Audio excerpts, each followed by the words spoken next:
Hello everyone, this is Enzo Eigen of the Alliance for Loki, and this is Season 19, our first war, and really exciting. We have the new map and new nodes, and it's just a whole new game, and so off we go. Our first war is against Omni, which is pretty cool because Omni is an alliance we have a lot of friends in. Of course, Legacy just came from Omni too, so that makes it even more exciting.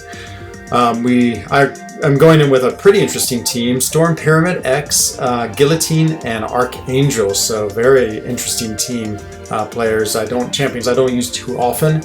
My first fight is this Invisible Woman, and this is Path 4 I'm on right now. And so yeah, everything is totally different. So it's always, of course, a challenge when you have to deal with new nodes and new fights.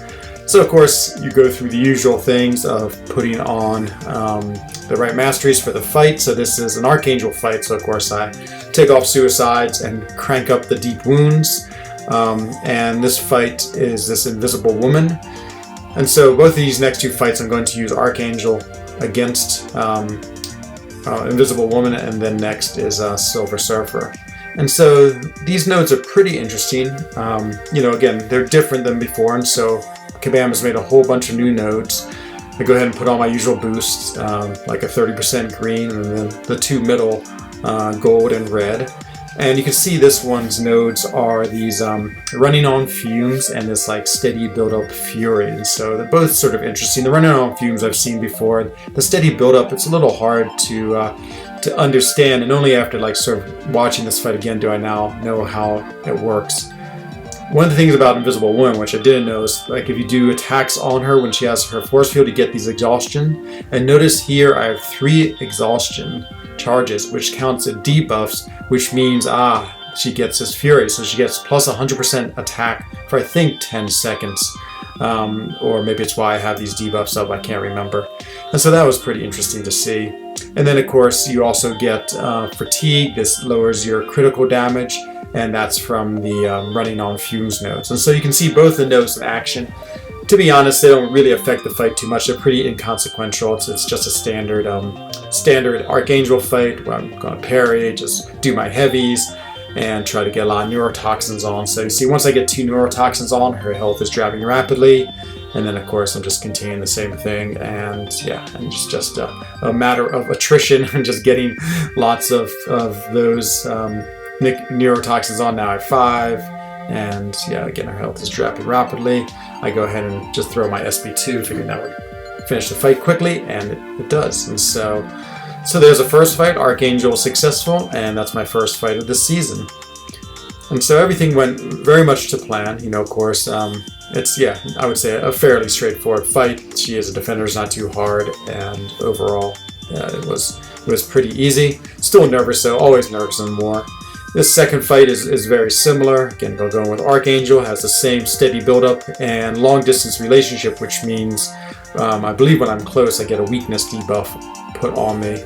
And so, very similar. And you'll see again that the steady build-up, he's a good placement for this because he throws this heavy, and when he throws this heavy, it automatically puts 3 armor breaks on you. So there are the 3 armor breaks, that's the 3 debuffs, and then he instantly has that passive fury he gets from it. So again, you might as well use characters that take advantage of the nodes. So these are really good placements. I know that's not really nodes that you're expecting to get lots of kills on, but it always helps to play the node as best you can. I missed the first parry. I'm always a little nervous at the beginning, and then now I just get into the rhythm, and once again just putting on lots of bleeds, and then just keep on spamming my heavy, and then trying to make lots of neurotoxins, and pretty soon I have 4 up, and he is just losing incredible amounts of health very quickly, all the way up to 7, and that is the end of this fight. And so yeah, really good fight once again, and yeah, very straightforward. So those 2 fights are very simplistic. There shouldn't be any problem with those. This next fight is a sort of a shared fight between paths 4, 5, and 6, and it's Hitmonkey. And I'm a little worried just because I haven't fought Hitmonkey too much. So I asked Potato about the strategy, and he said, parry, then use your heavy and medium. I was like, that sounds really strange. And so I was trying to figure out why he suggested that. Luckily, Legacy has a rank 3 Hitmonkey, which is great, so I'm going to go duel with him. And so I bring in my Storm Pyramid X for a duel just to see exactly what this means, this strategy. And so parry heavy, okay, that makes sense, I guess. And so I parry him, and then I heavy him, and I notice, all the debuffs go away. It's one of his abilities, and he has that passive stun. That's one of Storm X's abilities, is if you shrug off the parry, then you put a passive stun on. And so now I see, I stun him, knock him down, get the my passive stun, and that gives me enough time to do 2 mediums. So I'm like, oh, this is great, okay? So I'm very happy about this strategy. That seems very straightforward, seems really cool, and I always love using different characters. So yeah, I'm really excited to use this strategy against him. So I feel very confident. I was like, okay, that makes a lot of sense. It's easy, it's straightforward. She's a great champion for this fight. And I go ahead and do one more time just to make sure. You never can be too careful, and everything goes 100% to plan. And so yeah, I feel confident, feel confident in this matchup, and I'm ready for it. Okay, so now it's actually time to go do the fight. So he has a unawakened 6-star. The awaken ability really doesn't do too much. I think she's technically a villain, so maybe against mercenaries and at certain health percentage he gets bonuses with his, I can't remember what it's called. It's like Assassin's Scheme or Monkey Schemes or something like that he gets from that. And so everything seems fine. The nodes, again, the steady build-up, I'm not too worried about that. We've already seen that a couple of times. Again, it doesn't seem like it has too much effect on the fight. So there it is. I go ahead, stun, push him over, and go flying in for my mediums, and I get hit. I'm like, whoa, what happened? So I look at it again, and yeah, it doesn't trigger that passive stun, even though he shrugs him off. And so I'm not really sure what's going on. I mean, he gets knocked down. You can see even when he's knocked down, maybe because he has Limber maxed, he doesn't get knocked down in time to purify them. That's the only thing I can think about it now. The really cool thing about her, though, is notice that her immunity, she gains glancing. And so even though he does a lot of critical hits, none of those hits I absorbed. Actually, most of them glance, and so I took very little damage, which is amazing. And so now I'm a little bit worried about this fight. I do get beaten by his heavy because it's unstoppable and he throws it. That's part of the node. But luckily, once again, my glancing comes into play, and I don't take that much damage. So even though I've gotten hit, by 2 combos, I've only lost 30% damage. So sort of on the fly, I'm having to figure out how to play this. So I'd much rather deal with this SP1. So I'm trying to bait that, and I can dex that. I decide not also to go after it just because I'm too worried that it's not consistent, that you can punish the SP1. So just trying to be careful. I get hit again by the second part of the special. Puts me in this Lightning Tempest mode, which notice gives me a stun on him, but it's just too hard to even try to deal with that. And so now here I'm trying to get to my SP2 because I know it's unblockable and does big damage. This node also has power alternator, which means every 15 seconds we sort of switch powers. And right when I'm about to get my SP2, we switch powers. But it doesn't matter, still have enough to throw my SP1. I throw that, I have 5 paralysis up. It does huge damage, including a 44k at the last hit. And that's enough to kill him. So pretty interesting fight, definitely very unexpected, definitely did not go the way I planned it, but luckily it was manageable, and I actually really thought Storm X was amazing. I think she's a great character.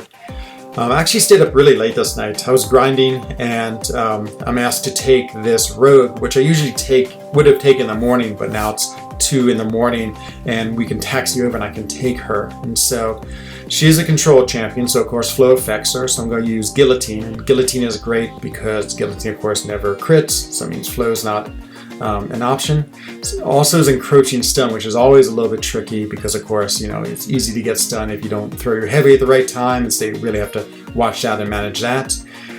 I'm always a little bit worried about Rogue 2 of trying to parry her because with Limber and the speed she shrugs off debuffs, I sort of don't feel like I can parry her consistently, and I don't want to try in this fight. So I put on vulnerability boost just to make sure, and I go in and I'm just going to play her stun immune style and just really watch that encroaching stun.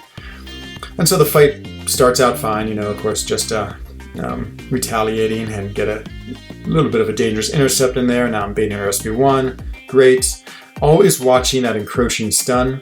Guillotine's a great matchup, but unfortunately her degenerates, which is what she gets instead of criticals, they fall off Rogue really quick because of the of her ability. There, I was worried about being encroaching stunned, so I throw my SP1 while standing far away. Luckily, our SP1 has a really long animation, which is great, and you can get at it from distance. So I throw it, and it gets me through the encroaching stun, and everything's okay. So we're getting close again. Luckily, she throws her special, and I go in, and I can throw mine. Guillotine's SP2 also has a really long animation, so it's really good. So those long animations are really nice. And we both have this 50% power discount on our specials from the node, so she's just throwing tons of specials. I'm ready to throw another special already too. Here I'm sort of again trying to watch the encroaching stun, and I throw it again just into her block, and I can get up my block in time so she doesn't hit me.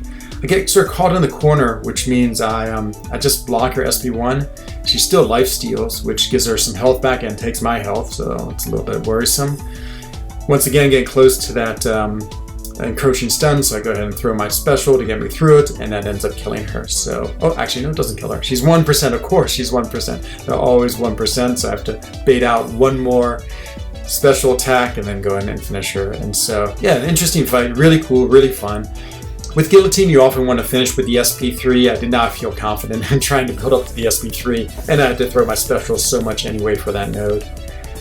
So now I wake up in the morning and I see online chat it says there's a mini boss I should go fight. So I go scurry over to the mini boss island to see what's going on, and I see there's this Claire that's up, and so okay, I go ahead and go over to that.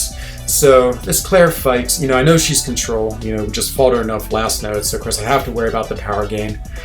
I heal up my Guillotine because that's what I'm going to use. So again, she's a very good anti-flow champion, and of course I have to put on my boost. So not very efficient with my boost. I probably should start using the 6-hour ones because I ended up boosting 3 times, which is a lot for one war. I just often don't use those 6-hour ones, just I haven't been used to using them, but I'm going to start. This node, the stunning reflection is really interesting. Basically, if you stun her at all, it gets reflected onto you for 3 seconds. There's this piece in it too where she has Incinerate or Poison on, it goes away for 8 seconds, and you get like this attack boost that seems very hard to play around. So basically, it's just stun immune, but if I get stunned, I'm in big trouble. Go ahead and throw in another invulnerability boost just because I want to, maybe tank an SP3 just because she's going to gain a lot of power since I have to bait out her heavy attacks. Every time she throws one, since I'm poison and bleed immune, she's going to gain power because when people shrug off any debuff she puts on, she gains extra power. So here goes the fight. So, I dodge the first one, counterattack, okay, great. And then here, now I'm already trying to bait out a special. And right there I get parried. So I was trying to dodge backwards to bait out the special, and it triggered my parry. And then I'm dead. I mean, there's nothing I can do. She gets 2 combos on. I thought with Limber it would be pretty quick. I might only survive the stun, but I didn't, it seems like. And then she gained a lot of power from hitting me and kills me. And so, yeah, it's tough. That one stun basically means that is the end of me. And this is Clem, as I watched Dreamer's video. So Clem is also the other Swiss leader, often in global power rating, and so he and I often wanted to, and I've just recently overtaken him for number 1 in Switzerland, the region. But now he's come back and he gets his revenge by killing me in war.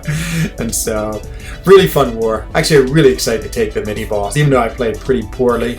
It's fun to get some mini boss fights. I hope I get more this season too. And overall, yeah, it's just great.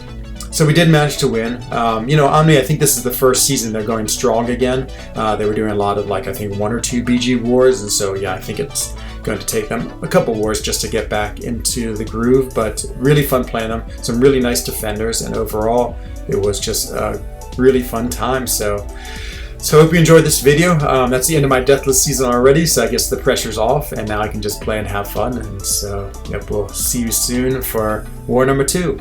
This is Enzo Eigen of the Alliance for Loki, wishing you a good day. See you next video. Bye-bye.